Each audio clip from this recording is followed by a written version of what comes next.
اعوذ بالله من الشیطان الرجیم بسم الله الرحمن الرحیم الحمد لله رب العالمین و صلی الله علی سیدنا محمد و علی آله و صحبه اجمعین. مجاهده با نفس، جهاد کردن با نفس خود، نفسی که در دو بینی چه هست، در دو بینی قاش ما هست، با این نفس مجاهده کردن. نفس هم با ما مجاهده میکند، یعنی که مبارزه میبرد با گفته های خود، با خواهش های خود. ما هم با نفس خود چی میکنیم؟ مجاهده میکنیم، یعنی که جهاد میکنیم. جهادی که پیامبر صلی الله علیه و سلم جهاد اکبر گفتن با نفس، یعنی که نفس با نفس اماره تا اینکه ملهمه شود، تا اینکه مطمئنه شود، تا اینکه راضی و مرضیه شود. تا این حال با نفس خود چی میکنیم؟ مجاهده میکنیم، مبارزه میبریم و امرها و نهیهای وی سرخم نمیکنیم، اطاعت نمیکنیم و امرهای نهیهای خداوند را برای نفس خود چی میآموزانیم، عادت میکنیم. هر حال با نفس خود مشغول میشویم. یعنی که امام شافعی رحمت الله علیه را پرسیدن که ای امام بزرگ، برای چی شما دائما با خواندن کتاب و مذاکره و مطالعه، خواندن عمیق یعنی که چخور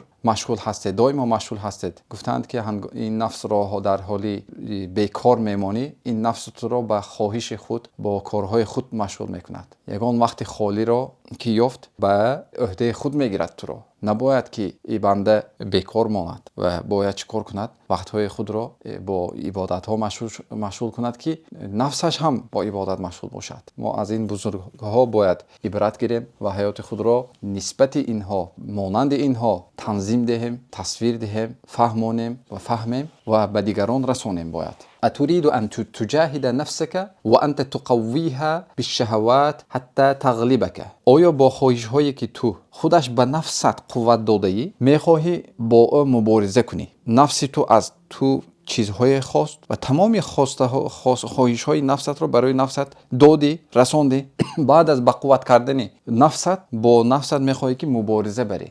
الا فقط جهلته. اگر چنین است کاری تو، پس تو در حقیقت نادان هستی، جاهل هستی. انسان عادی که منطقاً درست فکر میکند، دشمنش رو در حالت ضعف میقپد و با همراهش مجادله و مبارزه میکند. نه اینکه دشمنش رو با قوت کرده تمام خواهش‌هایش را داده با وی مبارزه کند. این یک جهالت است. مسلمان باید هوشیار باشد. فالقلب شجره تسقی بماء الطاعه. قلب مثل درختی است که با آب اطاعت سیراب می شود. قلب انسان آب میخواهد که زنده شود، لیکن آب قلب عبادت و طاعت است، سرخم کردن است برای امرها و نهی الله. و ثمراتها مواجیدها. میوه این درخت، میوه قلب، یعنی قلب گفتن که مثل درخت است. میوه این قلب خلقها و رفتارها و اخلاقهای زیبا و نیکو است. فالعین ثمرتها الاعتبار. چشم ما هم، چشمی که در سر دو چشم داریم، میوه دارد. میوه چشم عبرت گرفتن،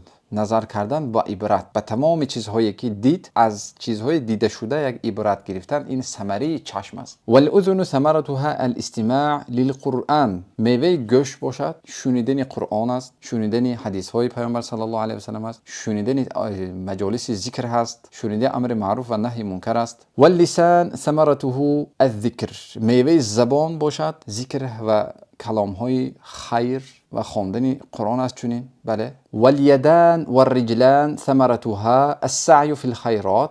میوه دو دست و دو پای چی است؟ شتافتن به کارهای نیک و شتافتن، رفتن، حرکت کردن، بردن انسان. پایهای انسان و دست انسان باید انسان را به کارهای، به جایهای نیک وقتی که برد، این یک میوه پا، میوه دست شمارده می شود. فإن أجدب فإذا جف القلب سقطت ثمراته. قلب یعنی که درخت، قلب وقتی که خشک شد، به آب ماند، به ذکر ماند، به میوه ماند. سقطت ثمراته. وقتی که خشک شد، میوه های قلب، میوه درخت میریزد. فإن أجدب فأكثر من الأذكار. اگر تشنگی، خشکی در قلب تو زیاد شد، ذکر را باید زیاد کنی. سبحان الله و بحمده، سبحان الله العظیم، لا اله الا انت، سبحانك اني كنت من الظالمين، لا حول ولا قوة الا بالله، اللهم صل على سيدنا محمد وعلى آل سيدنا محمد، استغفر الله واتوب اليه، استغفر الله العظیم من كل ذنب عظیم. تمام این ذکرهایی که در کتاب ها وارد شده است، این ذکرها را زیاد کرده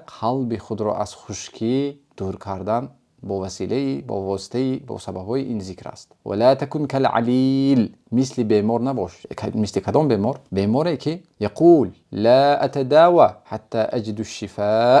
بیمار میگوید که یعنی که من تا اینکه درست نشوم دارو علاج کار نمیفهمونم. درست شدن خسته کسل وابست سبب است که بر استفاده بردن چی دارو یا که یک گیاه. لیکن این میگوید که این خسته من تا اینکه شفا نیابم دارو استفاده نمیبرم. طرز تفکیر این بنده خطا است. مثل این خسته نباش. خسته ای که هم بدنش خسته است هم ذهن این بنده خسته است. بعضی ها میشوند که قلبشون خسته است که در قلب شک و شبهه و حسد و کین و بدبینی نسبت مسلمان ها است. قلبایشون با غیبت با ظلم پر شده است. الله از این خستگی ها، از این بیماری ها ما و شما را با ذکر خود نجات دهد. آمین. فقیل له، به این خسته گفته می شود که لا تجد الشفاء حتی تتداوى. تو وقتی که دارو رو استفاده نمیبری شفا نمیابه. ای بنده تو گفته ایستاده که من تا اینکه شفا نیابم دارو استفاده نمیبرم.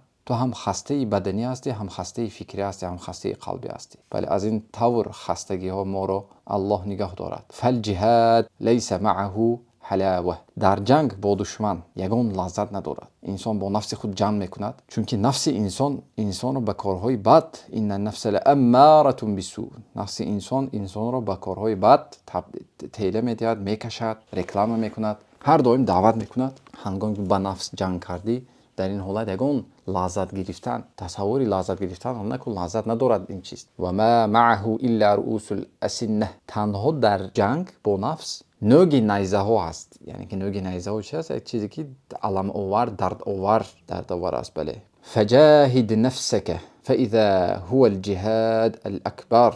با نفس خود مبارزه کن و جنگ رو دوام ده که این بزرگترین جهاد این است. بله. با نفس خود مجاهده کن با خستگی هایی که در نفس تو است، مثل کبر، مثل عجب، مثل بدبینی مسلمان ها، مثل حسد و دیگر خستگی هایی هست که در قلب. اینها را اولا باید تعیین کنیم و راهی مبارزه کردن با اینها را آموزیم و باید هر دائم مبارزه کنیم، وگرنه مغلوب نسبت نفس میشویم که نفس ما امیر برای ما میشود و ما مأمور میشویم برای نفس خود. چیزی که نفس ما برای ما فرمود همه شروع میکنیم. چیزهای خطا انسان را به آتش میبرد، چیزهای خوب انسان را به جنت میبرد. واعلم ان السکل لا عید لها. بدان که مادری که فرزندش را از دست داده است، گم کرده است، لا عید لها، عید ندارد، خرسندی ندارد، راحت ندارد، حضور ندارد. بل العید لمن قهر نفسه. عید برای کسی است که نفسش را شکسته است، نفسش را پریشان کرده است، خواهش های نفسش را نگفته است، نمیکنه گفته است، با نفس خود مجادله داده ایستاده است. لا عید الا لمن جمع شمله.